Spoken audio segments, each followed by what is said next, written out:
The night of August 5th, 1945, over the Pacific, was filled with an eerie calm, a deceptive silence that masked the storm about to break. From Tinian Island, the US bomber crews made their final preparations for what would become history's first nuclear strike. The base was a hive of meticulous activity. Mechanics moved in near-silent choreography, inspecting every bolt, every wire, every instrument on the B-29 superfortresses. These machines were marvels of engineering, capable of long-range bombing runs, yet fragile under the demands of war. Colonel Paul Tibbets, commander of the 509th Composite Group, oversaw the preparations for the Enola Gay. His crew moved with precision, aware of the weight of history on their shoulders.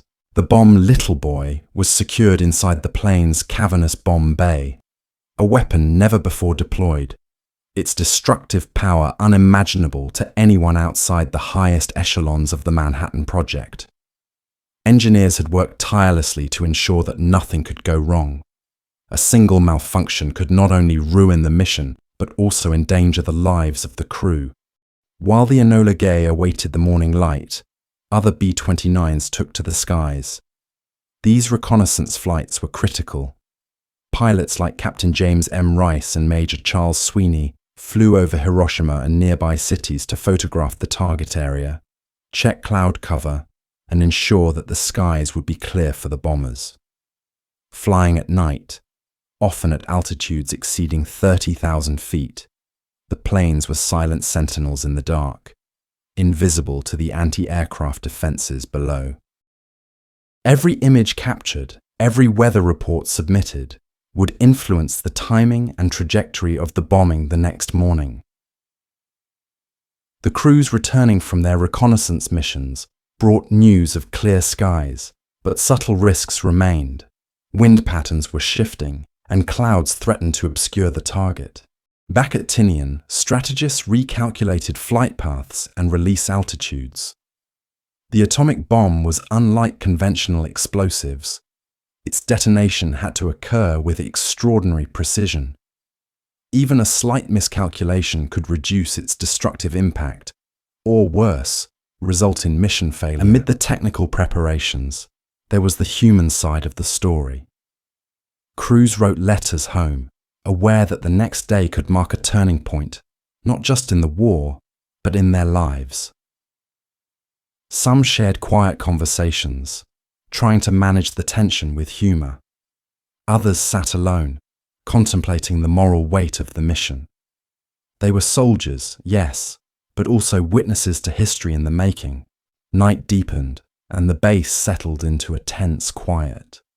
Ground crews checked their work one last time.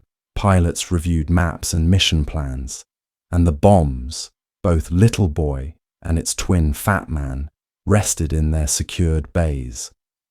The air was heavy with anticipation, fear, and a sense of inevitability. The men on Tinian knew that come morning, the world would change forever. As the hours passed, the reconnaissance planes returned, reporting precise conditions over Hiroshima. The city lay in darkness, unaware of the impending horror. For the first time in history, men in the air were preparing to deploy a weapon capable of annihilating an entire city in minutes. Each calculation, each flight, each piece of intelligence gathered that night would be critical to the success of the mission and the unfolding of history. The morning of August 6, 1945, broke quietly over the Pacific. Dawn crept over the horizon of Tinian Island, casting long shadows across the airfield where the Enola Gay, a silver B-29 superfortress, sat ready for history. Colonel Paul Tibbets and his crew were already aboard, checking instruments, reviewing their flight plan, and feeling the tension that comes only with the knowledge that what they were about to do had never been done before. The flight from Tinian to Hiroshima was long and tense. The Enola Gay climbed into the sky at 02:45 a.m. local time, along with accompanying observation aircraft. The great artiste, piloted by Captain Charles Sweeney, and a photo reconnaissance B-29, piloted by Major Charles McKnight. The planes maintained radio silence, each mile bringing them closer to the city that would soon face an unimaginable fate. Colonel Tibbets later described the flight as eerily calm, punctuated only by the mechanical hum of the engines. The men knew the world would change in hours, yet at that moment it was just another mission. High-altitude navigation, monitoring fuel levels, and verifying bomb arming procedures. Inside the Enola Gay, physicist Dr. Robert Furman prepared the bomb for release, checking wiring, fuses, and timing mechanisms. As the B-29s approached Japan, tension in the air grew. Hiroshima, a city of over 300,000 people, lay below, largely unaware of the approaching bombers. The weather reconnaissance conducted the previous night ensured a mostly clear sky, allowing the bombers a precise approach. The city's rivers shimmered in the early morning light. Streets stretched between industrial complexes, schools, and residential neighborhoods, all soon to be irrevocably changed. At 08:15 a.m., over the city of Hiroshima, the Enola Gay released Little Boy, a uranium-fueled atomic bomb. Within seconds, the sky above the city was filled with an intense flash of light, hotter than the surface of the sun. A massive blast wave tore through the streets, obliterating buildings, shattering windows, and leveling everything in its path. The heat ignited fires across the city, turning neighborhoods into seas of flames. The bomb's immediate death toll was catastrophic. Tens of thousands of civilians were killed instantly, many incinerated where they stood. Those who survived the initial blast faced excruciating injuries. Severe burns, broken bones, and radiation sickness, a terrifying new phenomenon that even doctors could scarcely comprehend. The human suffering was unimaginable, but from the air, the crew of the Enola Gay observed the city's transformation with a mix of awe, fear, and disbelief. Behind the scenes, the accompanying B-29s documented the destruction. The Great Artiste measured blast intensity, while the reconnaissance aircraft captured photographs of the devastation for analysis. These images would later inform military planners and scientists about the bomb's effects on urban centers, but for the crew at that moment, the immediate concern was returning safely to Tinian. Colonel Tibbets, reflecting later, described the flight home as silent. The men processed what they had witnessed in their own ways. Some prayed, some remained stoically focused on navigation, and others were haunted by the scope of the destruction.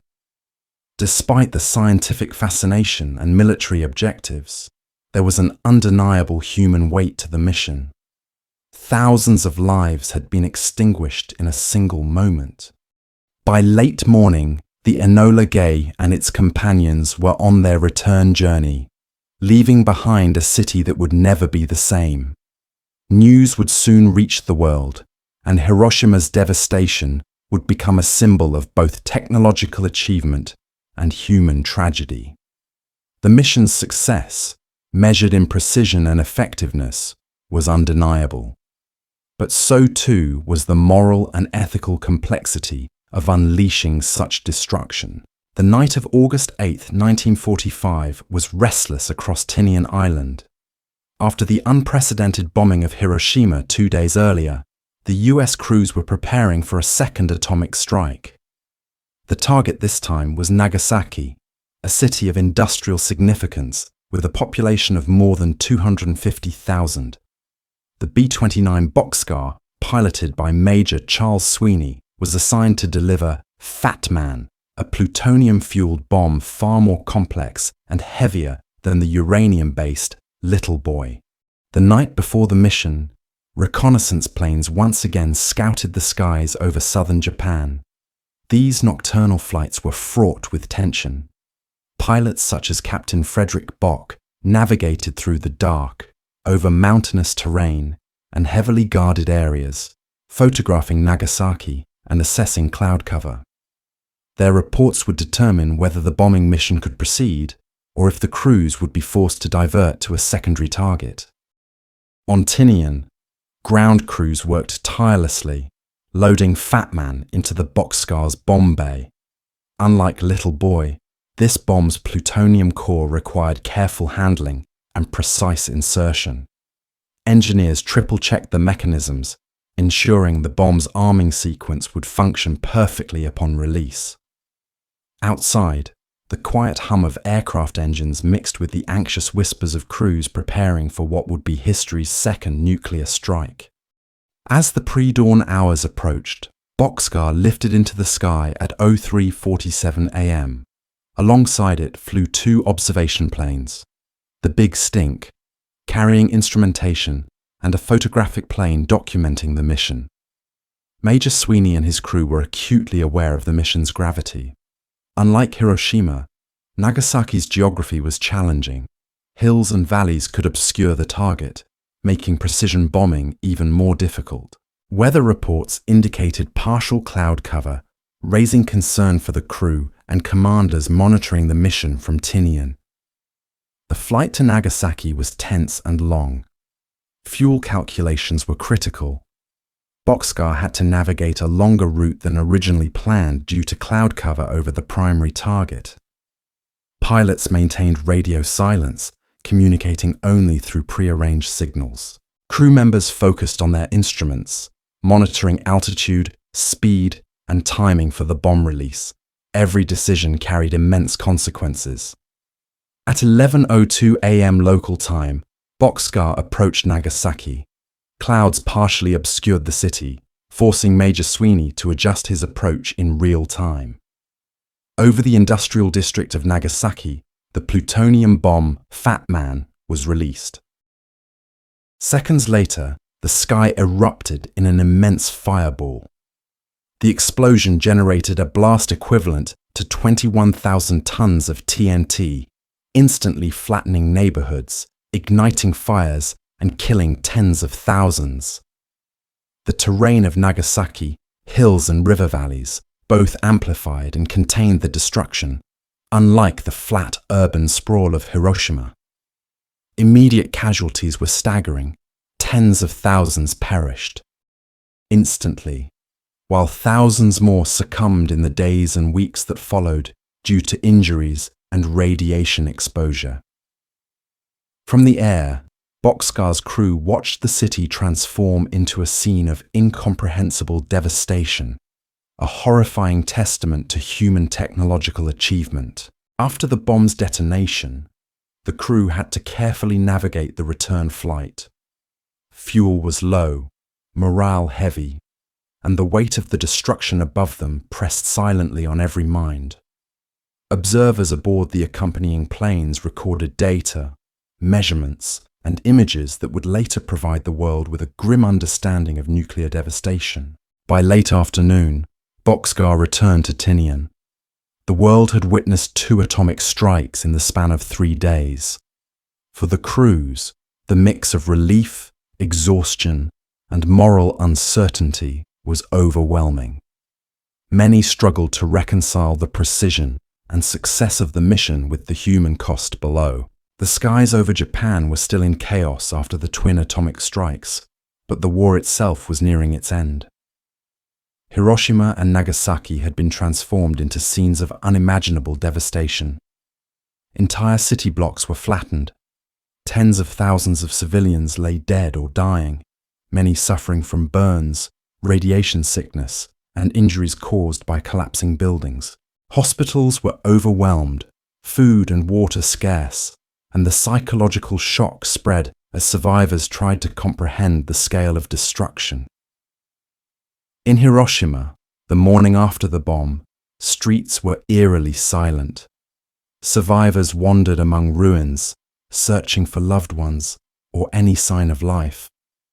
The intense heat had melted metal, shattered glass, and ignited fires that consumed what little remained. Doctors and nurses, many themselves injured, struggled to provide care with almost no supplies, treating burns and trauma in desperate improvisation. Children, the elderly, and families bore the brunt of the human toll. These harrowing scenes would later be immortalized in photographs, journals, and testimonies, offering the world a glimpse into the human cost of nuclear warfare. In Nagasaki, the destruction was compounded by the city's hilly terrain. Fires raged across valleys, consuming industrial complexes, residential neighborhoods, and cultural landmarks alike. Survivors described a surreal mixture of blinding light, crushing heat, and deafening shockwaves. Those who escaped immediate death faced a slow, agonizing battle with radiation sickness, symptoms that baffled doctors and horrified medical personnel. The city's infrastructure, including hospitals, communications, and transportation, was crippled, leaving rescue and relief operations almost impossible.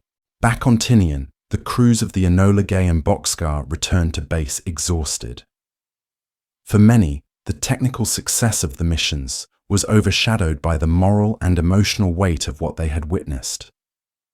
Colonel Paul Tibbets wrote in his journal about the surreal experience of seeing cities obliterated from above, knowing that the decisions they had made in the cockpit would reverberate through history. Major Charles Sweeney described the same conflicted emotions. The precision and professionalism of the crew contrasted with the haunting reality of civilian casualties. Meanwhile, US military command analyzed the data gathered by reconnaissance planes and observation crews. The destructive power, blast radius, and radiation effects of the bombs were catalogued meticulously. These reports would later shape the early Cold War nuclear strategy, providing both technical knowledge and terrifying potential for future conflict. Yet amid the technical triumph, there was no escaping the human consequences. Entire communities had been erased, lives shattered, and the world had changed forever. As news of the bombings reached the wider world, the psychological impact was profound. Japan's leadership faced an impossible decision. The devastation of Hiroshima and Nagasaki demonstrated that further resistance could result in annihilation on an unprecedented scale.